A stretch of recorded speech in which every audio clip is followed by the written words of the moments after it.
All right, everyone. Good Wednesday morning. I'm Martin. Nothing like a morning to do some pretty advanced Python lessons. Am I right? All right. So I'm gonna get started a little bit with a. Did everyone have a chance, by the way, to give feedback that wanted to? Because I'm going to deactivate it, and I'm gonna do a quick poll about your Python knowledge because I'm a little curious. So raise your hand really quick if you still want to give feedback.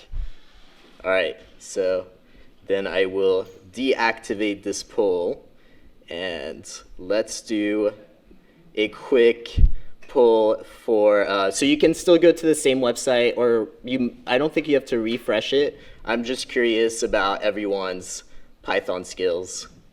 Wow, that's helpful. So it normally shows the answers on the poll, but we can kind of guess.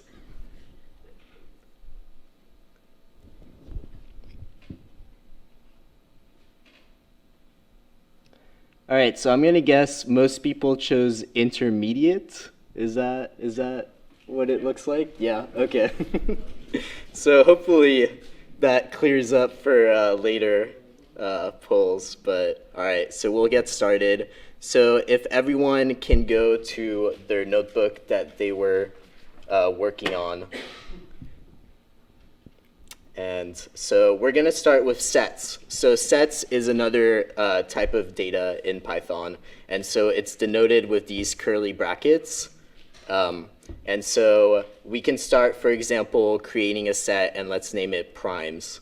And so I'm going to add some prime number if I remember my prime numbers. So this is a set. So I just created a set and I called it primes. And so I don't know if you remember totally the conditional, but if I type in something like 3 in primes, and so primes is the data, the variable that I just created. So just what do you guys think that this is going to return if I do 3 in primes? You can just scream it at me. True? All right, let's try it.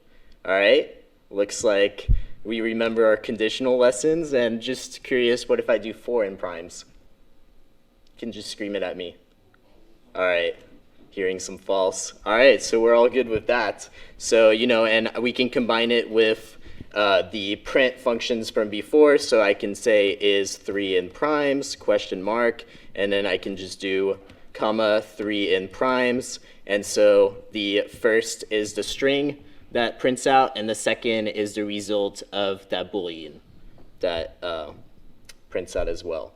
And so one thing that is interesting about sets is that every value has to be unique. So if with sets, I can also do, so for example, if everyone types in prime and then do a dot and then do the tab key in Jupyter, you'll get a list of different commands that you can do on this variable. So for example, if I add an item, if I do primes.add and I try to add, let's say 4, and then I print out primes again, now you'll see 4 in that list. And if I do primes.add and I try to add that same number again, so or a number that already exists, for example, and so if I add 3 to my variable and then do primes again, you'll notice that it doesn't add a second 3, right? Because everything in a set is unique. So a set is useful for storing unique information and not having any duplicates of that information. So obviously 4 is not a prime number, so let's discard that. So again, I'm pressing dot and then the tab key to see what my option, and I can even use the arrows to scroll down and press enter on the discard. So that's kind of a unique feature of Jupyter Notebook that makes it kind of easier to code faster. And so I'll remove the 4 because that's not a prime number, right? So let's keep our set good. And so I can remove that variable, and I can add my next prime number if I want. So I can add 11 after that. I believe that's the next prime number. And then again, if I just type in primes, I'm going to get this nice representation of my variable in Jupyter Notebook. another thing to note is that sets are unordered. So for example, and I can have a set. Sets don't have to be just numerical values, right? So if I can make another set, and let's say I want to store a bunch of names in there. And so someone give me their name really quickly, and I'll write it down. Anyone? Patrick, all right. All right, so now I have two names, and if I print this out, right, I have names, and then I have those two names I've inserted. If I try to add my name again, what do you guys think is going to happen?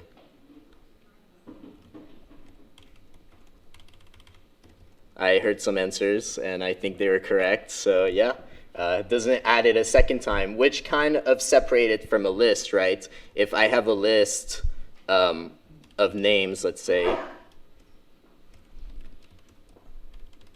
and I'll set it to be empty at first, and then I can also do this trick with variables, by the way. So if I have list underscore and I press tab, this is the only variable I have in my Jupyter notebook that starts with list, so it automatically fills it out. So that's one useful feature that also makes you code a little faster in Jupyter Notebook. So if I do list.append and I add in my name, and then I print it out, and then I added my name again. So this is the difference between sets and lists, right? In here I have my name twice. So different types of data. And so sets values are stored by hashing, so it's intentionally random as possible. Whereas list, it's as you add it to the list and it gets appended to the end. So I can also use either a list or a set that I've already created. So if you remember the type variable, right, I have a set called names, or the type function, sorry. So I can iterate over this. So for example, I can do for name in names. And then I can say to just print my name. So this will iterate through the names variable, and every time there is a an item in that set, it will assign it to that name variable, not the names one, and then we print that name. So you can do this with also with lists like previously, right? So if I have list names, I get my two names. Very useful. So another type of data structures are sets. And so just to kind of remind you of previous lessons, if I do the markdown code, and you can kind of create a heading. I don't know if we introduced this to you guys before, but you can create a heading by doing the pound keys. So more pound keys, the smaller of a heading it would be. So for example, if I want to talk about dictionaries, I can type that in. And this is in a markdown cell, not in a code cell. And so there's a little header for the next section I'm going to type. So you can use that to kind of organize your data. And if you have a question directed at me, you can just scream it. But if you have a problem with your code that you want someone to debug, then some of the helpers can help you out. So now we'll use dictionaries, and dictionaries are a little different in that it's a key pair, key value, sorry, pair. So dictionaries, each item has a key, and when you access that key, it gives you a value that you assigned it to that key. So dictionaries also start with the curly brackets, but then you have the name of your key, or it can be, it can be any type of data. So you can even have a key with an integer. It doesn't have to be a string, right? And then you have the colon, and then you have the value of that key. So if we create a set saying birthdays, and I'm going to use my name again, and I was born in 1995. Either I'm really old or really young for some of you guys. And then I'll use this random person called Hopper, and they were born in 1906, and maybe really young or really old for some of you as well. But now I have a dictionary item with two keys, and each key is assigned to a value. So I can call in one of these keys by using the bracket and I can pass in the key, and then I'll get the value assigned to that key. And likewise, I can pass in for the other person, and I can get the value for that key. So that's a useful way to also structure some data. And I can reassign the value, right? So let's say I actually messed up on my birthday, and I can't even remember it, and I was actually born in 1994, then I can go back to that birthday set, put in the right key, and reassign a new value. So now if I go up a little bit and I rerun my the cell that has my name on there, you should see the new value.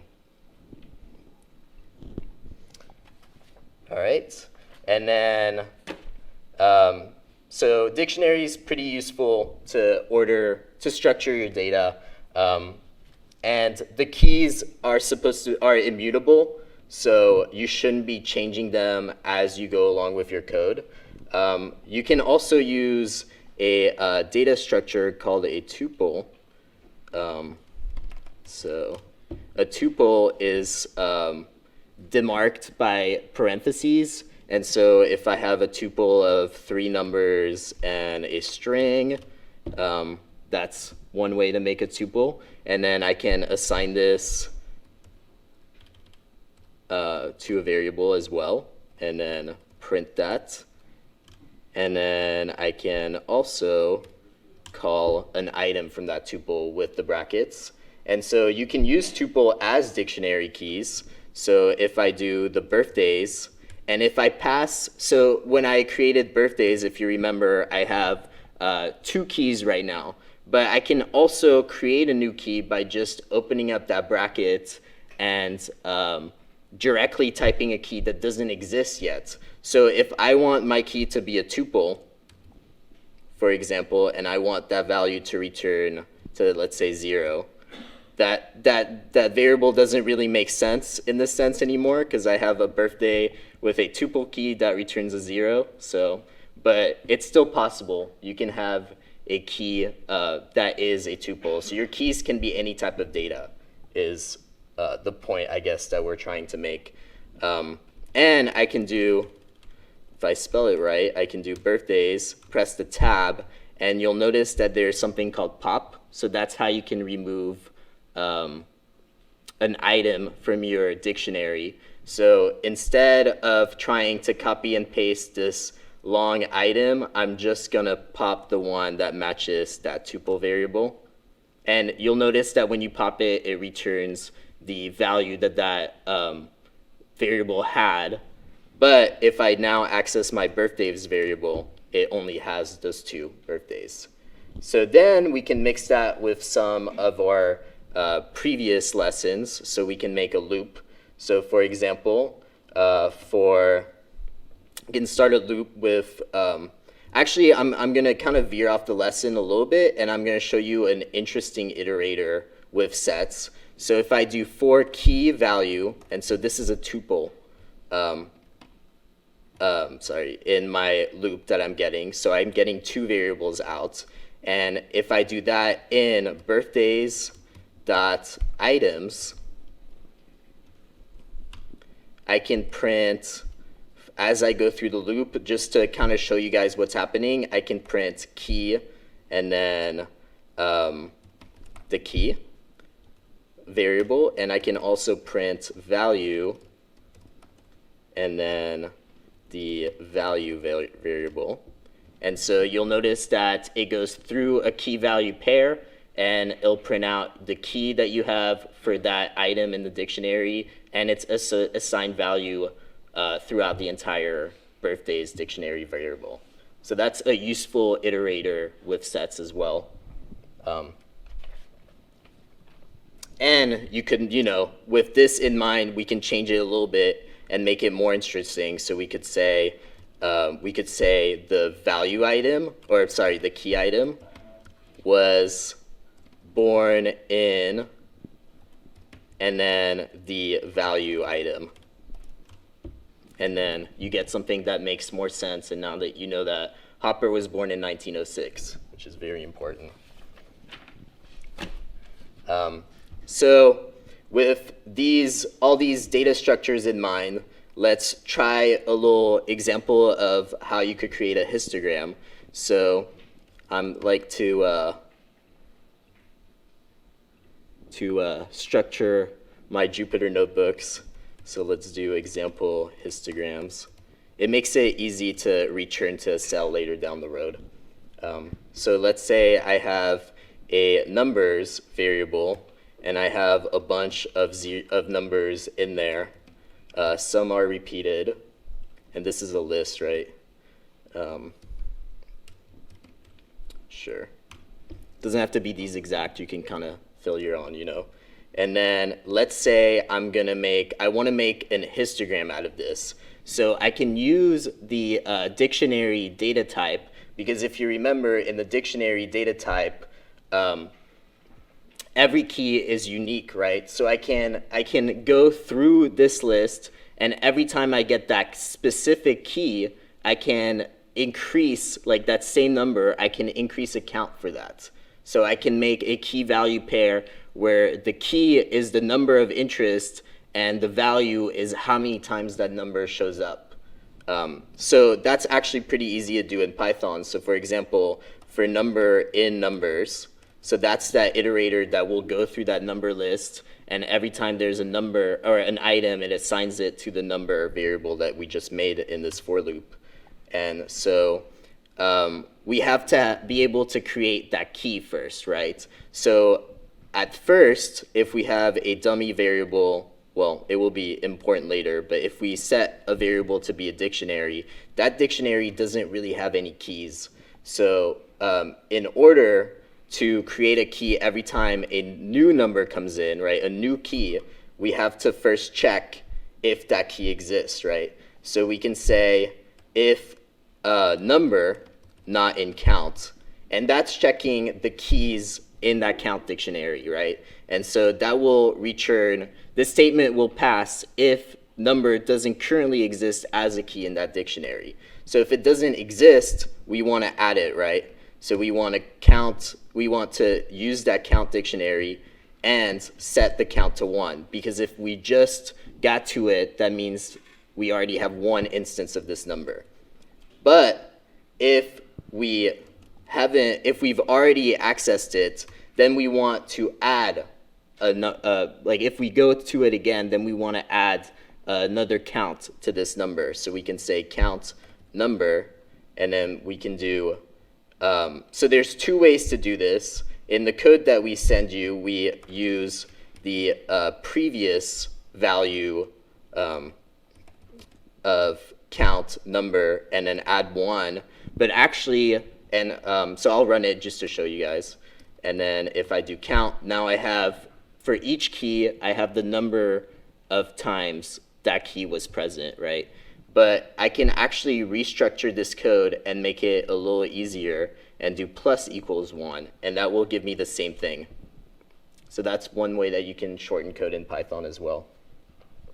And this is kind of a long ways to get to this. There's also libraries we can, this is not a problem that no programmer has dealt with before. So there's libraries that will do the same thing. So for example, from the collections library, you can import counter.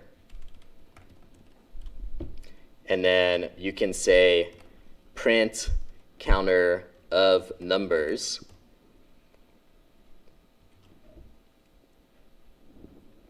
And that should give you the same information, but it looks like they also sorted the keys afterwards. Or, no, maybe not. Spoke too soon. But same information. So you don't have to rewrite everything. You can use code that already exists oftentimes. And so, like I said before, in dictionaries, the keys can be any type of data. So you can have a key that's a string, for example. So if I create a dictionary called atomic numbers, and then in that dictionary, I want a key for hydrogen. Anyone knows the atomic number of hydrogen? 1. All right, pretty good. We've got some scientists in here. Helium, 2, lithium. If you haven't noticed the pattern, I'm kind of going in order of atomic numbers for the elements. So, all right, so we created a atomic numbers dictionary. If I create a variable, I always like to print it to make sure that it looks good. Looks good to me. So, and then you can make this a little bit more human readable and do a print statement. And so, for example, the atomic number of helium is, and then I can just do call my variable that I just made and pass in the dictionary key that is helium. And yeah, pretty nice. And just for the sake of seeing what happens when we make an error, so if I pass in a key that doesn't exist, it's always nice to see like what kind of errors you could get and what their names are and like how they output, just to see, if you encountered that error in the future, you know like what kind of error it is. So if I pass in a key like 4, I get a key error. So that means that that key does not exist in this dictionary. So useful to know. And so luckily, we compiled some data sets for you in advance. So if you do from mp workshop.data import atomic numbers,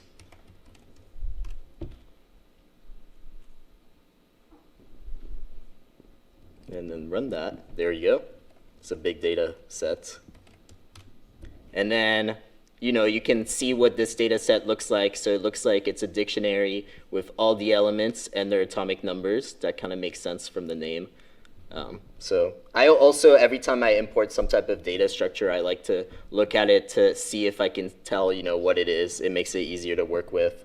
So now we'll do another loop as an example. So for example, if I do for element in, and usually in the past, we've already had a variable we want to iterate through, but you can also just create a variable right here in your for loop if you want. So for example, if we do a tuple, which is demarked by these parentheses, and we say the elements that we want to pass in, oops. Don't forget the colon, it's a big source of errors in code. And then again, have this print statement. So I just copied this one, but you can rewrite it. But remember to change the key that we want to iterate through is actually element, right?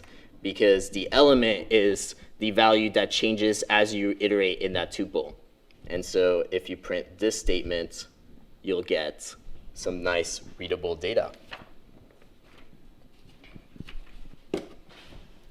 And so we can also make more loops if we want. So for example, we can set a variable to be 0, and then we can iterate through all the atomic numbers in our data set that we imported. And we only want to print atomic numbers that are less than 5. So if we set this n value, or sorry, we only want to print the first 5 elements. So if we set this n value that started as 0, and we say that as long as it's less than 5, then we'll print the element. And then after the if statement, right, so remember the tabs, after the if statement, I have to get out of it, so I have to do backspace to be on the same level as that tab. I want to add 1 to this n counter. So if you remember, the easier way to do that would be plus equals 1. But if I didn't remember that, I could say the previous value or the current value of n before I reassign it plus 1. So either that would give you the same things. And so we're printing out every time we're going through this list. First, we check if n is less than 5. If it is less than 5, we print out the element, and then we increase n by 1. And as long as this if statement is true, then we'll print the element. But once n is 5, then we still iterate through the loop, but we no longer print that element. So we'll still go through the entire atomic numbers dictionary. So that's kind of important to know. And then we can also iterate through key value. So using that same iterator that I showed you before, so we can do the same thing, but we can say, and if you remember, like I called mine key value, right? But if you remember, for this specific atomic number data structure, the key is actually the element, and the value is the atomic number, right? So it might make more sense for you to name, so that you can read your code better, to name this key value pair however it's structured in your data. So we can use this .items iterator, and then we can say again, if n is less than 5, then we'll print the element and its atomic number. And then if I were to run this right now, what do you guys think would happen? Just by a show of hands. Or that doesn't make sense. Just scream it at me. If I were to run this, would it stop at 5? No, I hear some no. Anyone know why?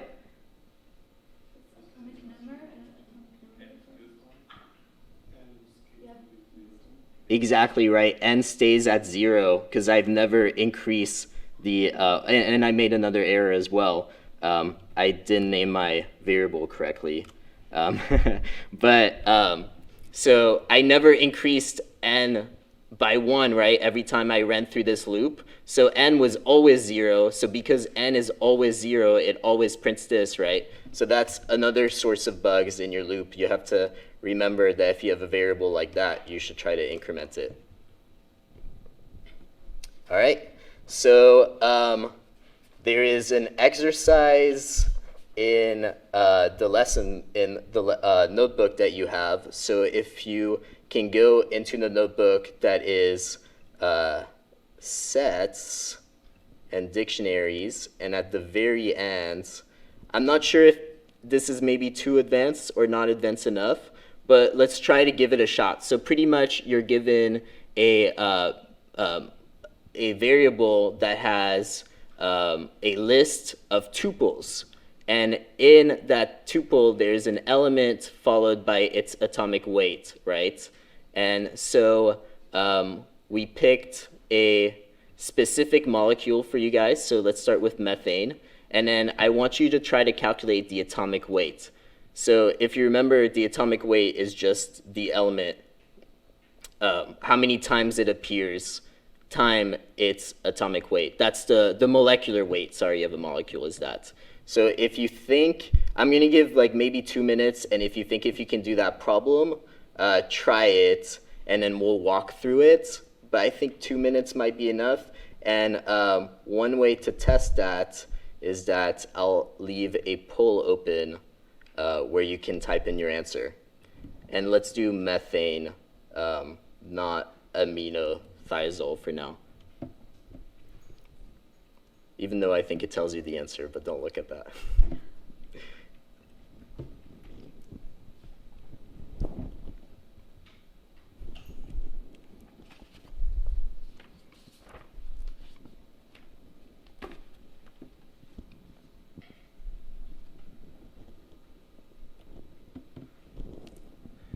All right, we got someone who's either good at copying and pasting or who's really fast.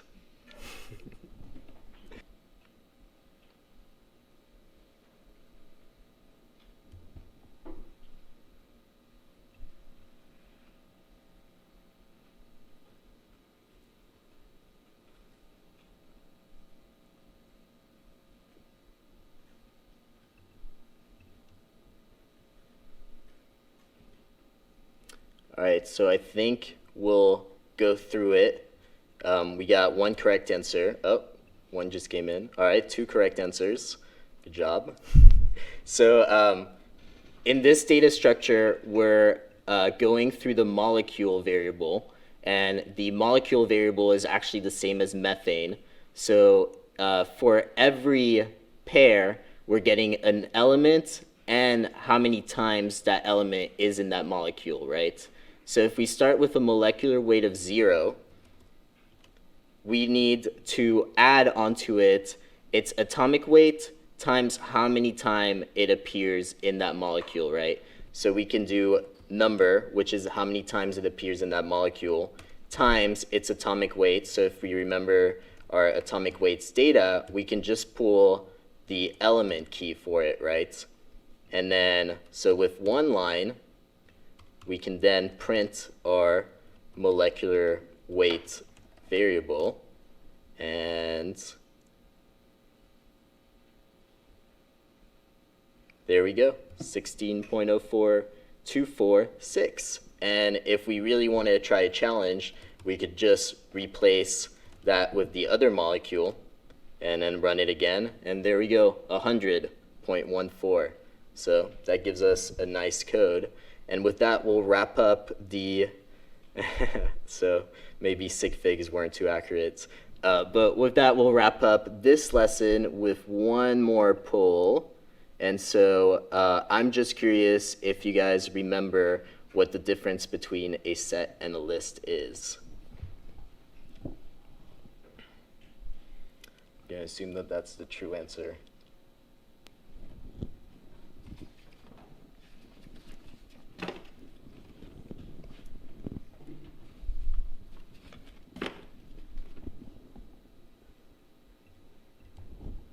All right, looks like I don't see anyone that answered. Oh, okay. Throwing me a curveball. So maybe does anyone who answered correctly, which is that second option, want to tell me really quick the difference between a set and a list? Just scream it at me. Anyone?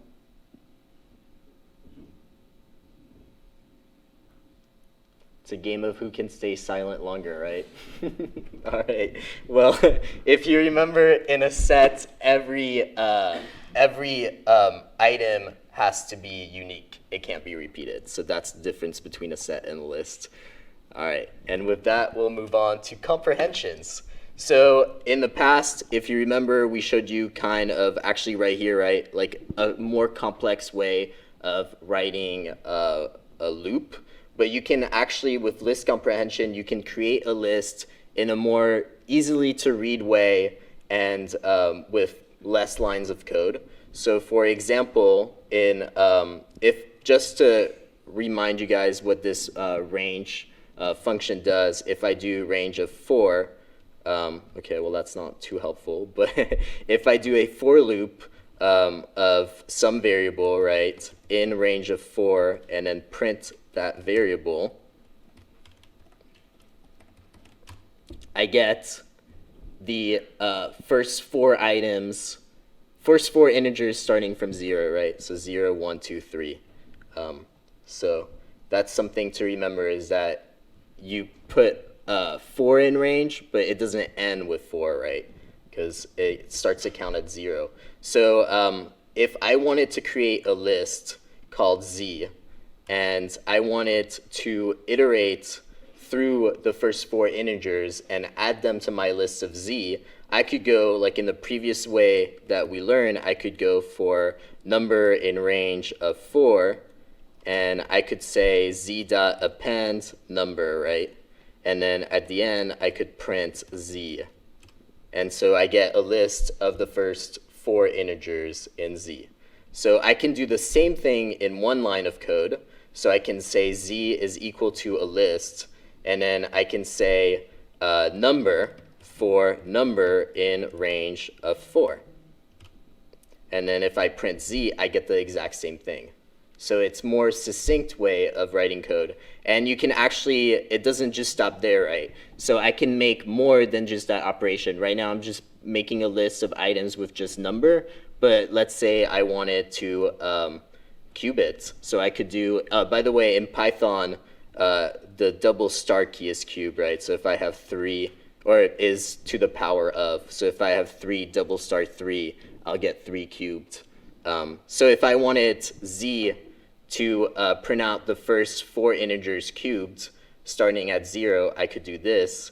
And then when I look at my Z, now it's the first 4 integers cubed. So that's a lot easier than writing, 3 more lines of code.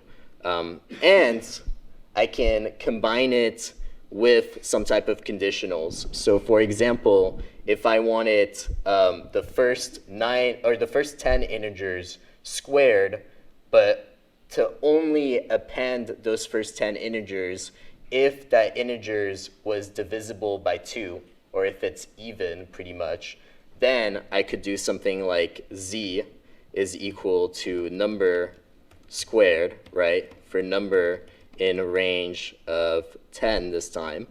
But then I can add my conditional. So I only want to append that number if that number is divisible by 2. So this modulus operator, I believe is what it's called, is saying that if you divide it by 2, I don't want anything extra. Like, it has to be a cleanly divided by 2. So there's nothing after, it's not like 2.3. It's just 2.0 pretty much. So now if I print out z, I have all my numbers squared that are even, the first 10 even numbers squared pretty much. I could also say only if I want it divided by 3 and it's even. You get the the point. So if we remember, I'm going to make a little markdown code. The way we format these lists comprehension is that we do some type of expression, right, like number squared, for example. Then we do for, which starts our loop, some variable that we want to name in some type of collection, whether that's a list or a dictionary or whatnot. And then we can even add some conditional to it. So that's the general formatting for that. And again, this is a markdown cell so that I can type instead of having coded, right? Because if I do this as a code, it won't make any sense in Python because I don't have all these expressions or all these variables named at all. Okay. And so we have another data set for us to play with. And so if you go from, so you notice how I typed in F without being in a cell? So it just pulls up the find and replace command. But if I'm in a cell, I can type in F. So if I do from MP workshop.data, and I import the words database, and let's just look at it really quickly.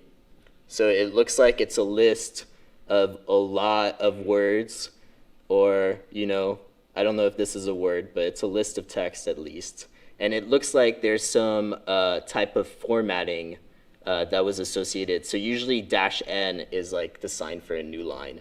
So we might want to deal with that when we deal with our data later. And actually, so if we pull up the first item of this list, you'll see it returns that, and it's a string. And if I do the strip function on it, then I just get that string without any of this weird formatting. So that's one way to clean the data. And so now, if I want to create all my words, if I want to redo my words database but apply this strip function to every single word, I can reassign the words variable to be this strip function, right, for every word in the words that already exist, the words variable. So this is how I can, make sure to name your variables the same. This is how I can reformat the entire words collection. So now if you look, everything looks a lot nicer than it did before, right? So now if I wanted to count how many words are in this database, I could do counts equals, or sorry, to count the number of letters of each word in this database, I could do count is the length of the current word for every word in words, right? So this means that, for example, for this first A, I only have one character, so this first should print 1, right? And this is 1, and then this is 2. So let's test that out, right? I'll have counts. So now my first word, if you remember, is A, and it's 1 character. So my first length of my first word should just be 1. And so if you keep this list sequence the same, then you should always get a matching proportion, right? Because it's the same as if you're doing the length of the 10th word. So now I can say something like print, there are, and then the number of total words can be the length of either words or counts, right? It doesn't matter because both of those should be the same. Just how many items are in this collection. So there are 235,000 words. I don't even know if I know that many. And then you can also try to do, so if you remember, counts is how many characters are in each of these words. So you can do something like the maximum number in counts, and that will tell you how many letters are in your biggest word, right? So the biggest word has 24 letters. It might be that you have multiple words with 24 letters. We could do a for loop to try that out, but I won't torture you guys with that.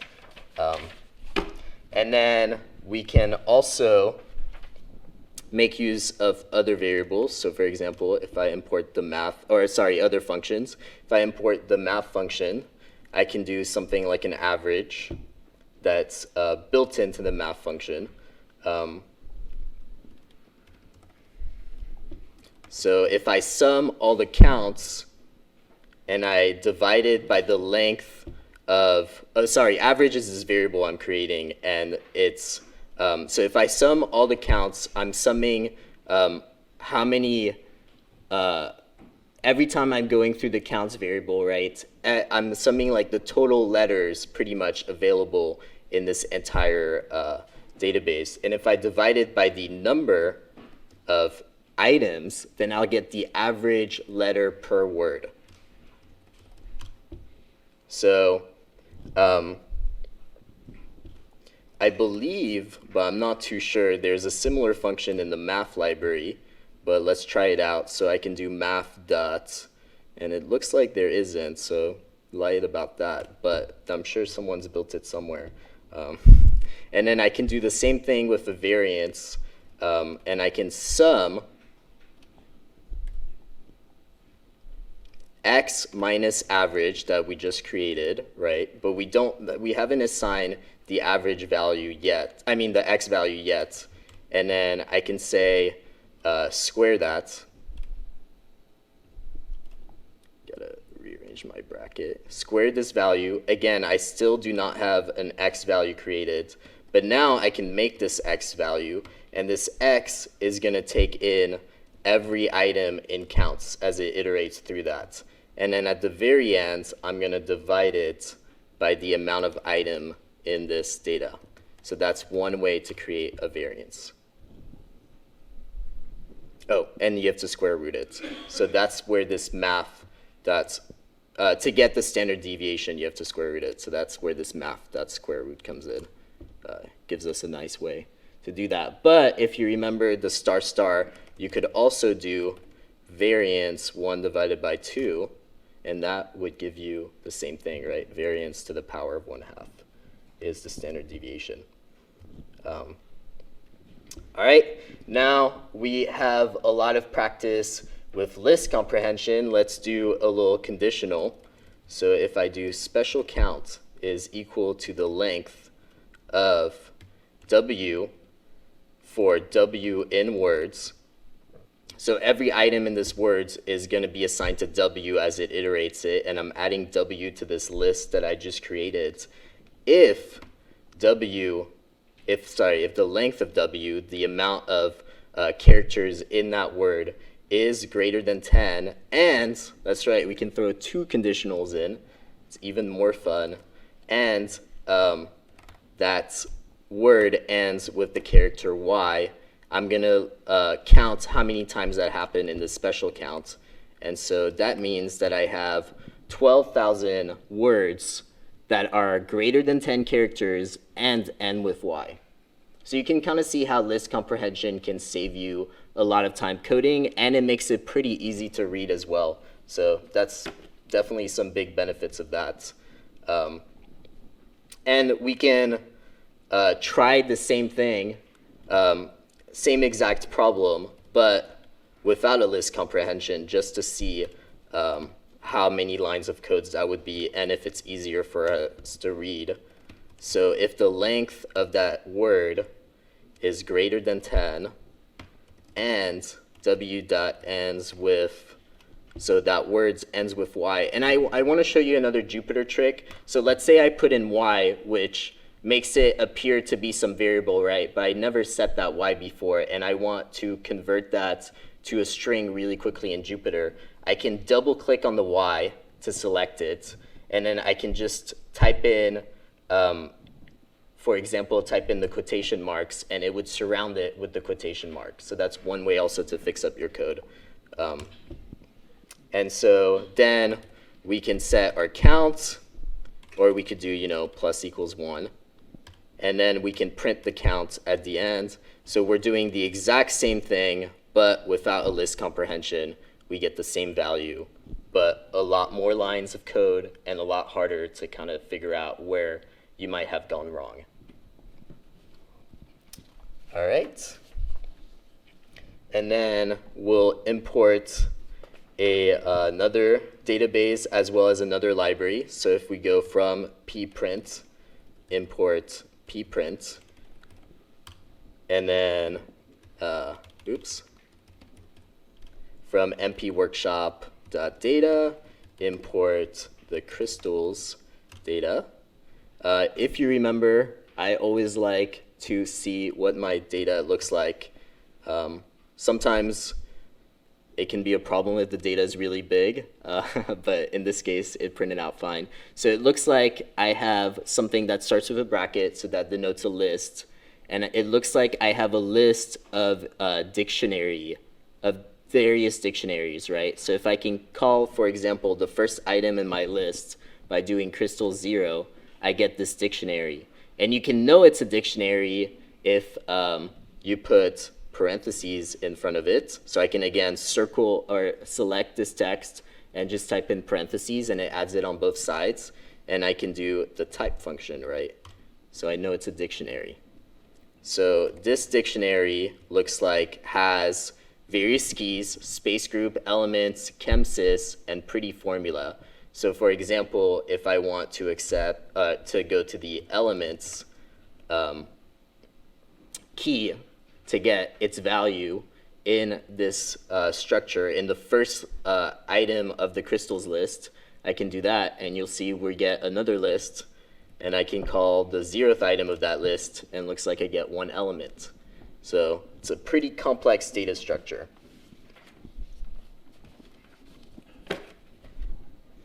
So now I can, just as reference, I'm going to call the 0th item to kind of see how it's formatted. So now I can do something like a crystal systems variable. And I can say is equal to C, which is a variable I haven't created yet. So I think you can know where this is kind of going. And I'm going to call the space group, which kind of looks like it's a key in this first item of this list. And a set, if you remember, only has unique values. So that should maybe tell you where this is going. And then I call in the crystal system of this space group. So the space group returns a dictionary which has 2 keys. One of those keys is crystal system, which returns the crystal system of that specific list item, right? And so I can say for crystal system, and again, I haven't set what C is. So I can do for C, now I'm trying to set what C will be at every iteration, right? So for C in crystals. So a set only has unique values. So this is where it's helpful, because now we should have all the unique values of the crystal system of every crystals in this data set. And so we do. And then I can do something similar. So I can do crystals new. And again, I'm making a set. So I only want unique values. But then I'm making a tuple as values in that set. And I want C, which I haven't created for this iteration yet. And I want to accept the pretty formula as one value of my tuple, which looks like it's this item in this dictionary. And as the next value in my tuple, I want the crystal system, which was in space group and then crystal system. And then now I need to set what C is, right? So I can go at the end here, and I can say C for C in crystals. And then if I look at what crystals new is, just to see, so it looks like I have my tuple, and the first, or sorry, I'm making a dictionary, right? Because I have this value is the key, and the dictionary is the value in that list. So now I can, that's a way to make it easier to call for a certain item in this crystal system, right? Because before in crystals, I could only access things by their list index, and that might be hard to get to certain data. Now in crystals new, I can access variable by just calling on its two keys. So the first key is just that pretty formula, and the second key is the crystal system. So for example, if I'm curious about silver, and I'm also curious about the cubic form of silver, then I get that same data, but now it's indexed by something that's much more readable than just an integer. So that's kind of how you can, restructure your data to make it easier. And so in the interest of time, we'll skip this exercise, but you should try it if you want a challenge. But I will really quickly do another poll. And so I'm curious, actually, you know what? That poll depended on that exercise. So just kidding about that. But we'll start with functions, which is probably my favorite section. I don't know about you. All right, so functions, a few things that you should consider when writing functions is if you have a lot of lines of code that you want to repeat, but you might pass in some different variables, and you want some complex calculation or something to happen, you might want to consider encapsulating in a function so you're not rewriting the same code over and over again. So you can write one time and use many times. Another thing that's kind of important is to name your functions for what they're going to be doing, right? So that makes it easy to read code. So for example, let's start with our first function, and to say that to Python that you're creating a function, you're going to use this keyword called def, which stands for define. And so then you name your function, right? And I can't name it print because I already have a print function, but I can say print greeting. And then if I don't want my function to pass in any argument, I can just not put in anything in these parentheses, and then I have whatever happens when I call in this function, right? So for example, let's say that this function, all it does is print the word hello.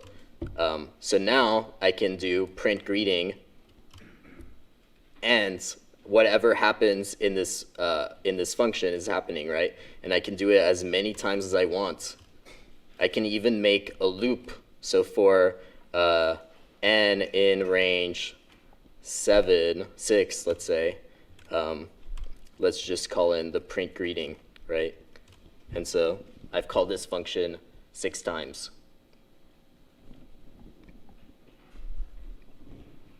All right, and then our functions can also take in arguments. So for example, if I want to do print date, and I want to take in 3 arguments, so this is where I create the arguments that are available within that function. So year, month, day, in order of decreasing time spans. And then I can create my string. So for example, I can create a variable called joins. And this is where I'm going to actually comment this out for now because I want to show you guys something. So for example, if I turn in 1995, right, that is an integer. But if I'm going to combine integers with string, right, if I do 1995 and I want to append a 1 on it, I can't do this, right? Because that just is two integers. That operation means add. But I can convert 1995 to a string. It still says 1995, but you'll notice that it's demarked by these quotation marks, which means it's a string. Now, if I add 1 to it, it actually appends it at the end. So that's what the addition means when you're talking about strings.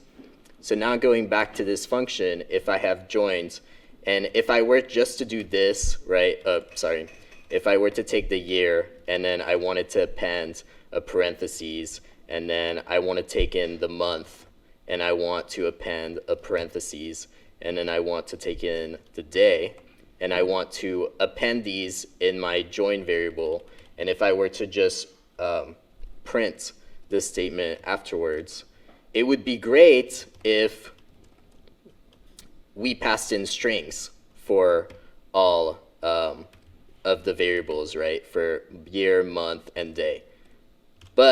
And then that works great. But it doesn't work so great when we pass in integers.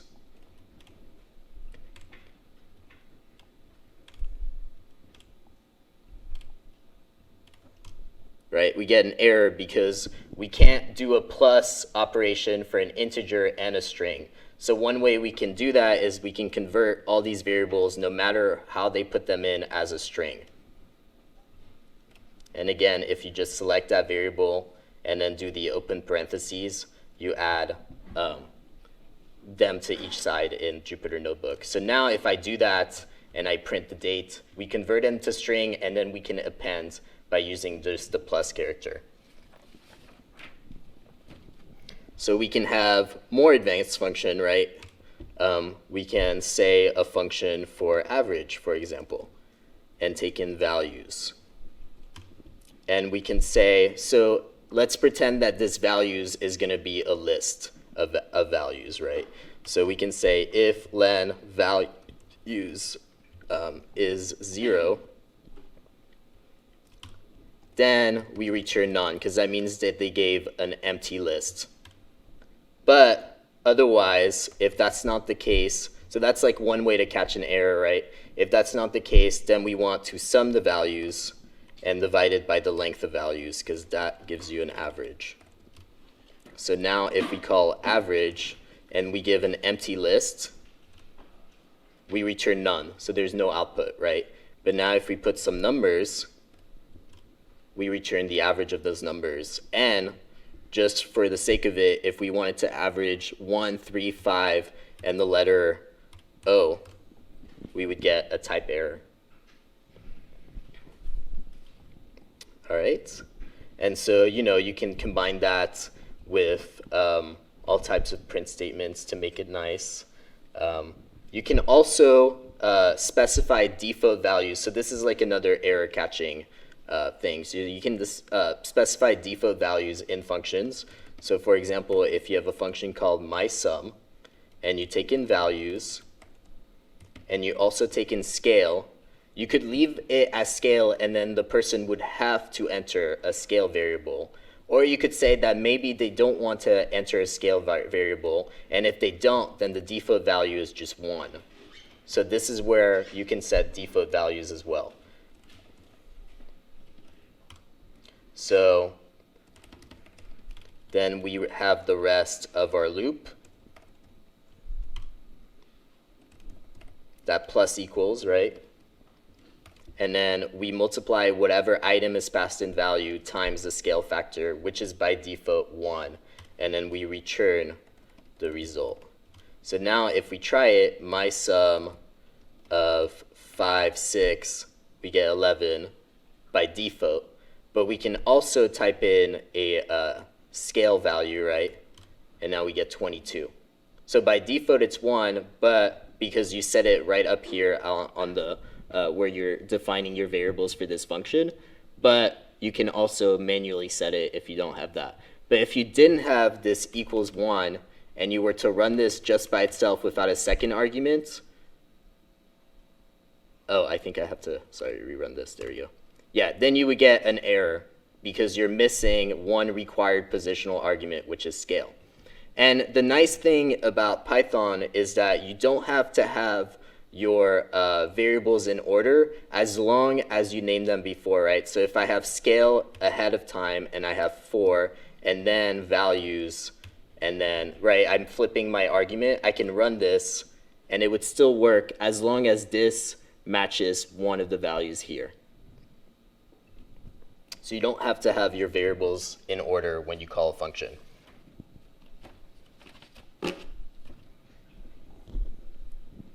And another nice thing about Python is that you can pass in variables that you might not have necessarily created in a function. So you can have a variable number of arguments. So for example, if I have def, I've created a function, and it's going to be called total, and I have some scale factor, and then star args. This is a special keyword for Python, so let's see what it does. So if I just say that this function returns the sum of a times scale for a in args. So a iterates through whatever args that they put at the end of the total function and multiplies it by the scale, right? So now if I call total and I pass in a scale and then I pass in some random arguments, you can see that the scale variable is assigned, right? If I change this to 2, for example, it's twice what it was before. And then whatever else is assigned as a list to the args keyword. So that's a special keyword in Python's for function. And it makes it pretty interesting what you can do with it. And you can also have multiple values that you can return, right? You're not forced to just return one value in here, right? I could return, for example, if I go back here, I could return a tuple. So I could do return that and scale. So now I have the value and what scale it was in order, right? And I can also, you know, return a list instead if I didn't want a tuple. And now it's a list instead of tuple, right? And I can test that by typing the type keyword in front of it. So you don't just have to return one value for your functions.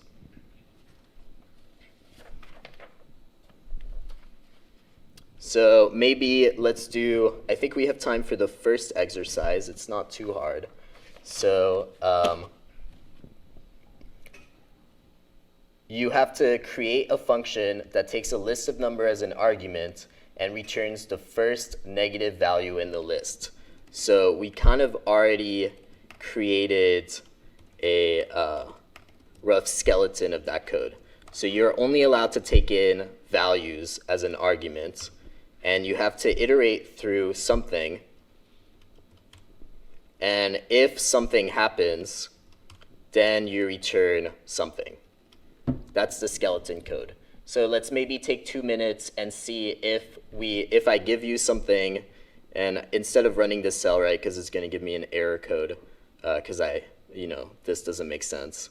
So if I give you a values of 0, 5, 6, 7, negative 10, negative 30, or negative 20, 7, and negative 6, I want this code to output negative 10 pretty much, because that's the first negative value in the list. So let's see if you can spend maybe 2 minutes to try to figure that out. And if you have it, just keep your green sticker on.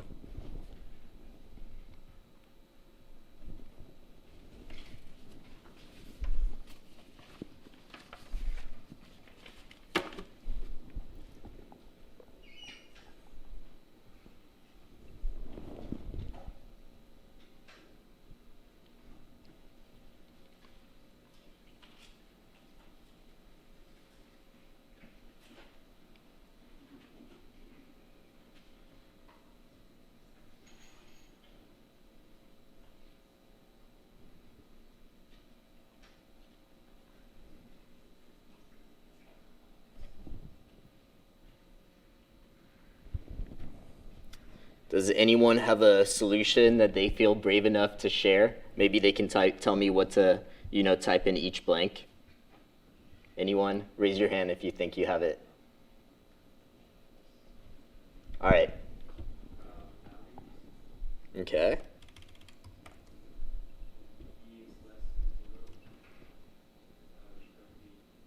All right. Are you confident that this is the right answer? All right, let's try it out. So I'm going to call first negative and values. And so you're telling me that this will output -10. All right. You did it. Okay. So that pretty much, there's more exercises if you feel like you want a challenge and you want to do it, but that completes our Python primer for this morning. So I'm going to create a quick poll really quickly for you to give your feedback.